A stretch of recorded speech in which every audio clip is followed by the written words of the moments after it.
Hey everybody, welcome to the Go to Charles video log, available at gotocharles.com and anywhere Buzzsprout posts podcasts.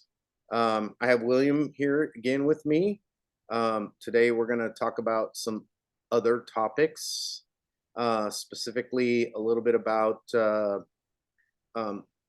ups and downs of life, and it's just like this podcast is trying to develop, is just trying to communicate to people new and different things that help others out in the overall scope of things. I also do want to say that I am using vidIQ. I'm not a paid sponsor by them by any means, but it does allow me to see who's liking and sharing these videos. And if you like and share the video, it's really appreciative. If you comment, I try to respond to everybody who comments back. So go ahead, William, take it away. Well, first of all, thank you for having me here again. I know we talked about me being a guest on your podcast for a few months before I was even really able to ground myself and do it. I thought about it a lot and what I wanted to share and what I would bring to the table, so to speak. I think in our last podcast that I mentioned that I was a musician, artist, come from a background of music and art and self-expression. You know, all the artists that I know are like emotional people who are, they feel like, ironically they feel as though feelings are a very deep part of our life experience.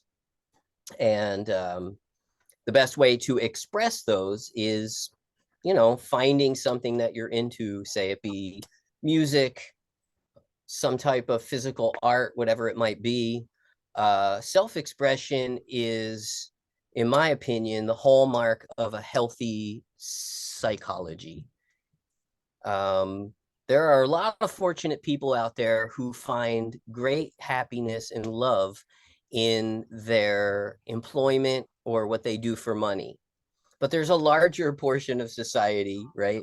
There's a larger portion of society who's not really happy with that, and they're just doing what they're doing to pay the bills, and then you wind up being in this squirrel cage struggle because you have to be trading your time for money and spending so much of your life just to pay for it. You know, it's most of my friends who are musicians and things like that have kind of, you know, got to the side and said, I'm just so tired after work. I just don't have the time to do what I love to do. And I'm like, that's terrible. That's, you're really cheating yourself when you do something like that. Working a job during the day and they like doing the musician stuff in the evening time. And yeah, and then they won't make it, or they yeah. won't show or something. And they're like, I'm sorry, I'm really tired. I'm like, well, you got to figure that out. You know, I know I've been there, I've done it, which is, I feel very fortunate because I've actually taught music for a large portion of my life. Over 2 decades now, I've been a music teacher. And I believe this is where self-transformation and emotional expression, mental expression, and just overall communication between human beings became such a valuable thing to me because of the way my students taught me. Like, I was the teacher, but I was actually learning more. I have a teacher from India who, he's a very world famous musician. His name is Zakir Hussain. His father is a teacher, but also played with the famous Ravi Shankar at all these festivals back in the 60s when the Beatles were getting into Indian music and things like that. Basically, he taught me that a teacher is going to gain more value teaching and almost like a student of life. Each of my students have shown me something about themselves and how I interact with them to give them the information that they need. And I'm getting paid to learn while I teach. It's just kind of an amazing experience. It's hard even to put into words sometimes, because when I sit with my drum students, I'm literally watching them transform.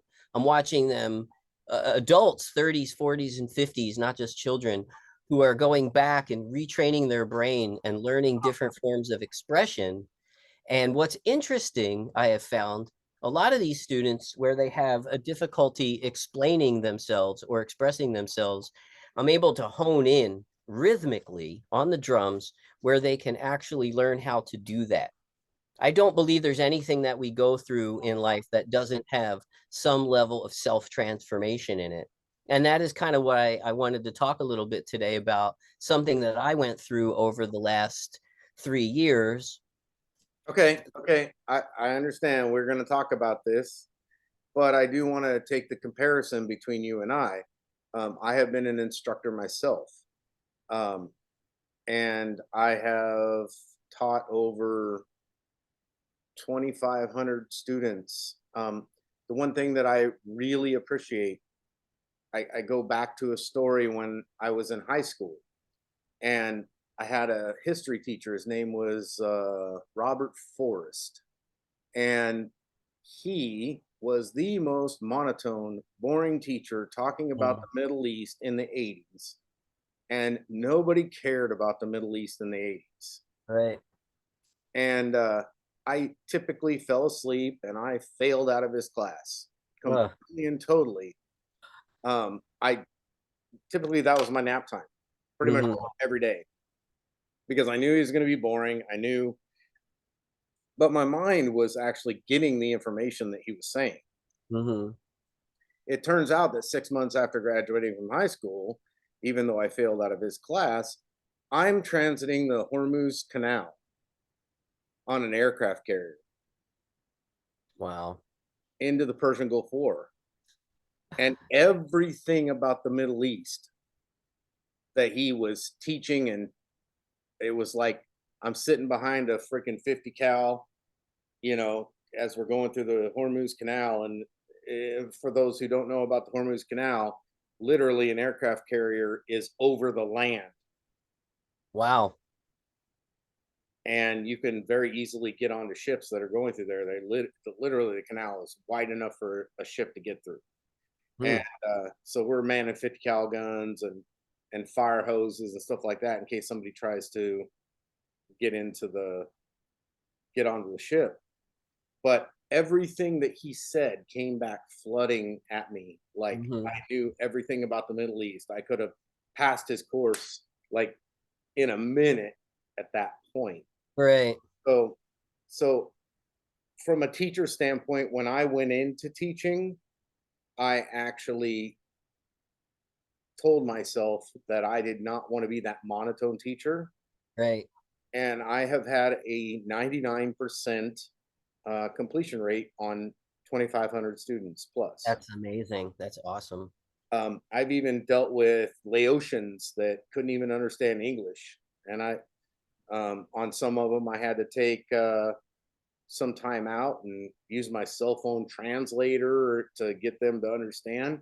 But Right. at the same time, they passed. They understood the content, and I could move them forward. So that's just connecting those two thought processes together, and then I'll let you go on. Well, absolutely. I appreciate you mirroring that because something that a teacher has to have is passion. You have to believe in what you're giving them because we are affected by influential people in our lives. As a matter of fact, looking back in my life, the people who were the most influential, my grandmother and my parents and some teachers, they I see the long-term results of their influence in my life. So to minimize any type of influence in someone's life is just unfair. So to be a teacher, you really have to have that passion. I mean, there were some times I'd go to class and I might not feel well that day and not be completely into it, but I really put my heart into teaching because a long time ago I learned something about life. One of my business partners told me how you do one thing is typically how you do everything. You could take a fractal of what you do in your life and learn how you're going to apply yourself to many other circumstances. So I took that principle and I thought, okay, I'm sitting here with my drum students and we're learning these rhythms that basically bring this different sides of your brain your thinking and feeling sides into balance. And there's literally mathematics on the drums that force your hands to do these patterns that your brain will mimic and bring them slightly into balance. I have actually been able to see certain students who have more of a intellectual approach in their personality, and I have met students who have more of an emotional approach. I don't believe anyone's 100% balanced between their thoughts and feelings. I think it's something that we can strive for. But basically, the hand drums that I teach uh, showed me that if you apply yourself, how you do one thing is how you do anything. You can actually learn how to change other circumstances in your life with the same principle. Because I would sit with drum students and watch them sometimes get headaches, be frustrated, like they were just like the circuit in their brain was just like, I can't do this. And take a deep breath, slow it down. And in that process of learning something new, you can learn other new things in your life as well. You just have to be aware that you have to take at least one thing that you love to do and get into the details of it. Learn how to immerse yourself into it. This may seem silly to some people, but it's one of the reasons I really love wolf hybrids and wolves, not over dogs, but I love dogs and animals in general. My preference is wolf hybrid. They're so smart that when you connect with one, you're learning a new aspect of life. You really have to apply yourself to understand the way this animal is thinking and what it needs, and you kind of connect with them. Well, It was yeah. the same with my Let's, drum student. let's just take something that you and I both uh, have discussed. We are switching from Windows to Apple. Mm-hmm.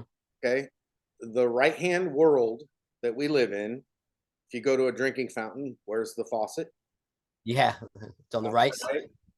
Okay, so it's a right hand world, pretty much. Mhm. So anywhere you go, and in the Windows world, you go up over here to exit your window.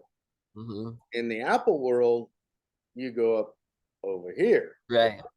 And so it's a left hand world. So I'm basically learning a new instrument in my learning Apple because I typically am looking up over here on the right side over there for my X, and it's on the left hand side. Yeah, So I am left-handed too, which is funny because I started in a right-handed world and that was always rough for me.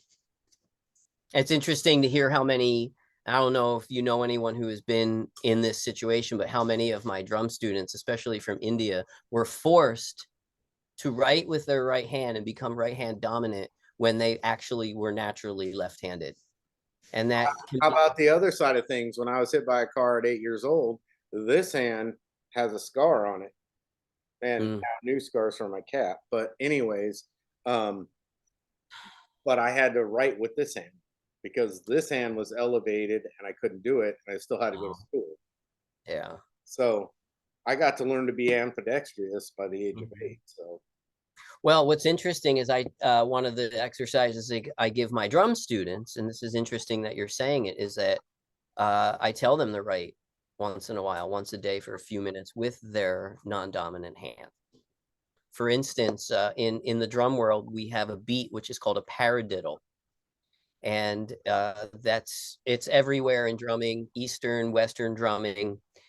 Basically, the pattern goes like this: left, right, left, left, right, left, right, right. So the first one starts and ends on left, left, right, left, left. And then the other one is completely opposite, which is right, left, right, right. But they complement each other and create a scale or a balance. And when drum students are banging these hits, left, right, left, left, right, left, right, right, they're creating patterns of symmetry that bring these different hand movements, which go with corresponding movements in the brain. They bring a connection, almost like a hand and a glove that fits perfectly together. And mhm. so I could see some students who they were natural on the drums and could emote so quickly, but would have frustrating times when it came time to sit and actually learn the details of certain things. Like they could improvise greatly, but didn't have the patience to learn certain things intellectually.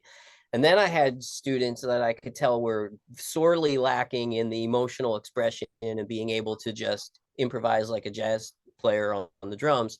And they would like attach themselves to the exercises and constantly ask for more exercises because that was a way of stimulating the brain that they were dominant in. So what I did naturally, and I talked to my drum teacher about this once, was, doesn't it make sense to create rhythms that help bring the non-dominant side of your brain into balance with the dominant side? It's like that book, Men Are From Mars, Women Are From Venus, right? They're trying to talk to each other, but they're Right. not really listening.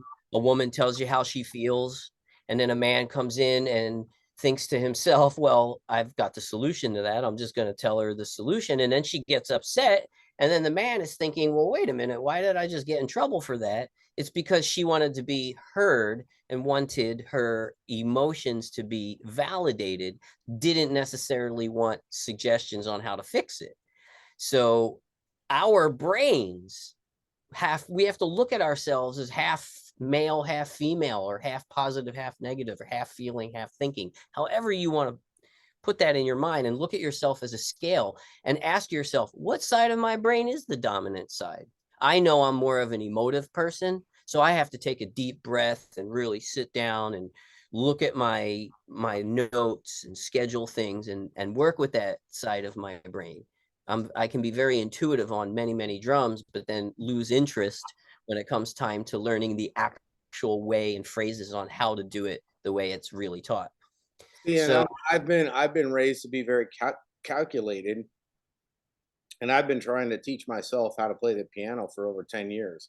mm, I can't get my left hand to operate with my right hand, mhm. though I can physically write with my left hand, and I can make that the right side of your brain think for your left side of your hand. Right. Um, Correct. I can actually make it do it with a pencil, but when it comes to piano and doing this side and that side, I have not yet mastered that, and I've been working on it for probably 5 years. This is exactly what drummers and drum students go through. As a kit drummer, you're not just now using your hands to do different rhythms, polyrhythms. You're also using your feet. So now you got four different things as a Yeah, drummer yeah, yeah. on a kit, right? Now the hand drums that I have been teaching from India called tabla are more like bongos almost, but with much more um, technological way of playing them. The drum on the right hand, the high drum is actually tuned to a note. So the drummer is actually playing an actual note sound as well. And then the low drum modulates like a bass guitar. And Well, you have so, to do me a favor because at this point I'm going to insert a cut. If I can edit this video, you need to send me a picture of those drums because yeah, definitely. they're not traditional. They're not traditional rock band drums that you see. Right. Yeah. It's something that a lot of rock and roll bands like Led Zeppelin, Tool, the Rolling Stones, many the Beatles, how could I even miss that? George Harrison. They dabbled in the Eastern scales because they're a little bit different than Western scales. And what I would like to do, I didn't even think about doing this today, but let's give you, Charles, a drum exercise that you can practice to bring your left and right hands to work together and think separately, because that's what's wild about this is like your brain separates and you're thinking two different personalities almost, right? Well, And the let me piano is a good example of that. let me pause this video for a second. I'll be right back in just a moment. I want to show you the drum that I'm trying to learn. Sure. So this is the drum I'm trying to learn. Interesting. It's kind of, I guess, it's blue on blue, so it's kind of hard to see, but it has such beautiful tones. I didn't get my beaters with it, but it has such beautiful, beautiful tone to it. I just wanted to. I had to get one. I saw somebody play one, and I was like, "Oh, the palm tree's covering it up." Yeah, it looks neat how it's coming in and out on the blue screen like that. So yeah, And you can see there's like notes or whatnot yeah, that, right? So that these particular types of drums actually are almost like a xylophone, where you can play them with your sides of your thumb or your fingers, or you can get, mallets for it too. I have mallets and finger tabs and all kinds of stuff. Yeah, and one of my drum students, who's a doctor now from the University of Washington, he just posted on Facebook the other day him playing one of these. It was just interesting that you brought it up. But I could give you an exercise that at some later date you can, on one of your podcasts, tell your listeners if this little experiment works for you, that if you practice this rhythmic cycle or scale that I give you on your hands, it would develop those parts of your brain to be able to separate your left and right hand for playing the piano, because it's all exercise. Anytime someone is learning, just like right now, we're using our senses, our brains are firing right now. They're telling us what's going on from our ears and our eyes, right? Our senses. When you stimulate yourself with music, piano, drums, guitar, whatever it really is, you are creating new neural pathways. And sometimes that can be frustrating to the conscious mind, and someone who does not deal with frustration very well tends to walk away from that uncomfortability. Whereas the successful person says, nope, my success is on the other side of that uncomfortability. I will do this until it's no longer uncomfortable. And so I would be able to almost see, like right in front of my eyes, when a student was sitting with me, what side of their brain was more dominant in their personality. Were they a very highly erudite intellectual person who you didn't want to, upset or say anything to, or, that might hurt their feelings? And Right. then there's other people who are just, bubbly, and they're the life of the party, and they're always telling jokes, very emotive. And, emotion literally just means energy in motion. And so I personally believe that in the same way our brain uses electricity in a neural network, right? Our our brains and our bodies and our soul or whatever emit something that we can't necessarily measure yet scientifically. Something else in our consciousness is happening when we are developing our brain. Our brain is literally the computer of our body. Well, And let's bring this back a little bit. I understand what you're saying. I do want to get on kind of on topic due to time. Um, sure. and you have a lot of successes in learning and teaching music and things of that nature, and you've done that stuff. I want you to kind of allude into how that crashed. You know, give me your positive, your bestest, and then tell me what happened to make it crash and what you're doing to recover from it, because that's very important to know. Well, absolutely. I think early 2020 was not just a crash for individuals, but like society in general, because of COVID. Right. And so for the decade and a half before February 2020, I was making an income mainly in live performance with my hand drums with DJs, teaching through the University of Washington, and my own private school in the east side of Seattle. And essentially, you can't sit with people when you're not really allowed to go out or sit with any. No one wanted to sit down and basically have masks on. You can't be touching people's drums. Everything just ended right in that moment. So I got some different employment in the beginning of 2020, but unfortunately, I had a car accident. I alluded to this a little bit in our last conversation. And so all these wonderful things that I was doing that I felt brought pleasure and gratification and a sense of accomplishment to my life, everything stopped. I couldn't drum anymore because I had been in a car accident. I couldn't teach anymore because of COVID. It's just like everything in my life completely changed. and went through one of the most difficult, lonely, emotional, I won't say I was depressed, but I will say that my doctors told me it was very natural to be going through what I was going through because of just how physically uh, bent up I was. I was going to doctors 3 to 4 times a week and working 4 days a week and not teaching anymore. So in a sense, everything, it was kind of biblical for me almost. I felt like this was like everything that I believed that I loved in life in some way was slowly being taken away from me. Correct. And I felt as if God or life or consciousness or the universe was testing me to see when it came time to be healthy again and my body became strong again, what things was I doing before that I was going to bring to this new part of my life now. And teaching and playing music is like, one of the top things for me. For me, and for so many other people, the things that we do as far as playing music or playing an instrument, it's not just because it makes me feel good, or it's actually a mental health. It keeps me healthy. That regular expression keeps me in a place where I value myself.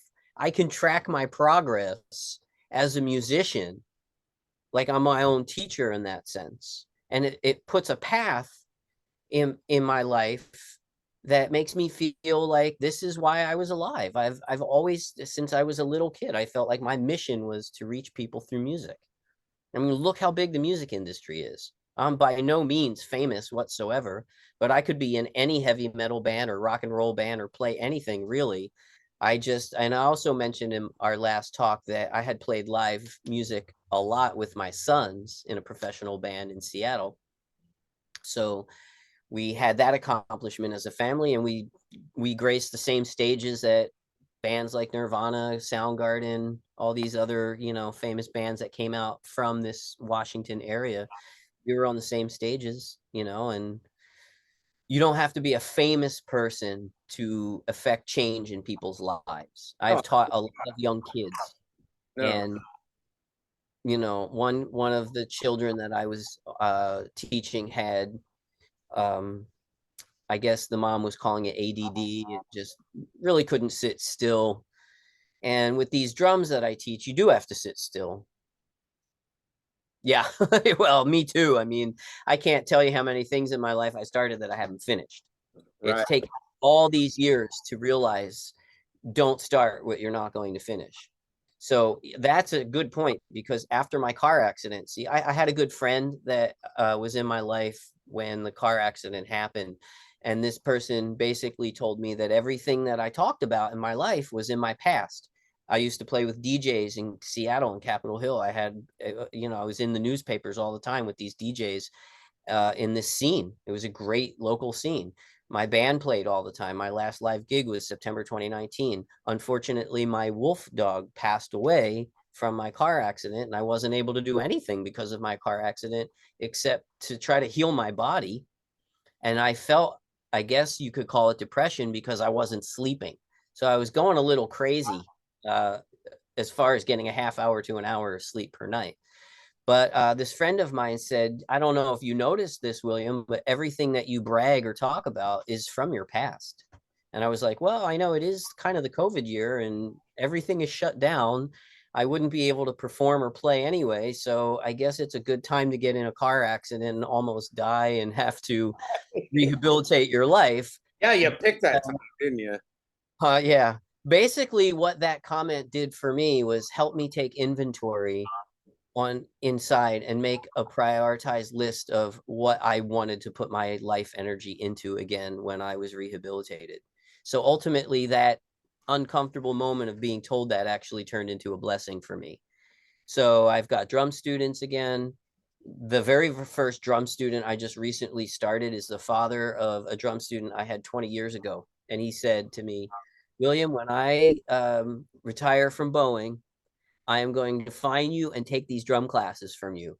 20 years later, he found me and he started taking drum classes, and I taught his son. Now his son's in his 30s, and he's 65 and he's starting this. He's 65 And I asked him, why are you doing this? He's like, because I want to learn until I don't exist anymore. And Well, and like I've talked to you about before, that you have to create a life lesson, and that life lesson um, can be it goes all the way until you're in your grave. yep. And just as a little tribute, we got about 5 minutes left. Um, uh, you heard that what's her name? Al. I know her last name. Chris Christine Al. McVeigh No, from Christine Alley from Cheers. oh, she She passed away. passed away today. I did not know that. Yeah, she was diagnosed with cancer like 3 months ago, and Oh, she went like that. And that's and ironically, my neighbor, uh, Jim Sardellis, same way. He came out to me and he told me he had cancer, and I did not see him until he passed. wow. Just immediate. So I I really want to give a tribute out to those people. You know, uh, Kristen Allen um, was influential in all of our lives. We all watched Cheers, oh yeah. you know, and Jim was just an awesome person that lived next door to me, but just super awesome New Yorker that lived in Washington. So Mhm. I do want to give a tribute out to them. That's beautiful. I think that really puts into perspective some of the things that we kind of talked about in this podcast today, which is like we have to live our lives while we're alive. That's you can believe in God or not believe in God or higher power, but we're all here together and doing something constructive with your life that helps you be a better person and keeps you in a more vibrant growth environment is vital to being a human being. Correct. My puppy just jumped up here, so I want to introduce you to her. Of course you do. This is Tala. She's only Uh, she's just about 11 and a half weeks old. She's a little wolf hybrid. She's about a third wolf, and the rest of her is German Shepherd, Husky, Malamute. And this is the second wolf hybrid that I've had. And I got to tell you, this is one of the, we didn't get to talk about this today, but it would be nice to have a conversation soon about pets and how they're companions to people and what they really bring out in humans. it's on my list, brother. Yeah, there you go. I think it's a very beautiful thing what animals do for us and help us. I used to make fun of people who had service animals, but I see that the connection between her and I is helping my senses be more acute again. Oh, by the way, before we end, because this is important for your future listeners too. Okay. This is what I want everybody to learn how to do. It's their first rhythm. It's called a paradiddle. The first when I say left and right, it literally means LR means left and right. So your left hand and your right hand just hit the table like it's a drum, and you're gonna go left, right, left, left, right, left, right, right. Now that's a line, right? Just a linear thing. Left, right, left, left, right, left, right, right. But if you take that line and you bend it around, it continues and it goes left, right, left, left, right, left, right, right, left, right, left, left, right, left, right, right. And if you start it slow, it will develop in your brain, and that will become a foundation to do other things in that part of your neural network, like play piano and things like that. The reason that you can't yet get those two parts working on your hands on the piano yet is because you got to develop those foundations. This is like pouring concrete for a new house. So anyone who's listening to this, try it out for a couple weeks and see what it does to you. Well, ladies and gentlemen, you got free music lessons right off the bat. You go, man. You got drumming. I didn't even know we were gonna, go on. This is what I like about this podcast is that when you keep it organic like this, you know, the energy can move and really, really hit people. I don't like things that are too staged, things like that. Yeah, we didn't even know what we were going to talk about. I just have to figure out how to title it now at this point. So, okay. Well, anyways, 1 minute left. You can see this podcast at any time at gotocharles.com. Um, you can also look up Randoporium on YouTube. And you can pause your free music lessons that were given to you by William. And I look forward to speaking to you guys again. Please like, share, and comment in YouTube. It's what funds these things to happen. One of these days, I'll show you all the computer equipment I had to buy just to make this happen, and we'll keep bringing it on to you and new and interesting topics every week. Appreciate your time. Take care. Bye.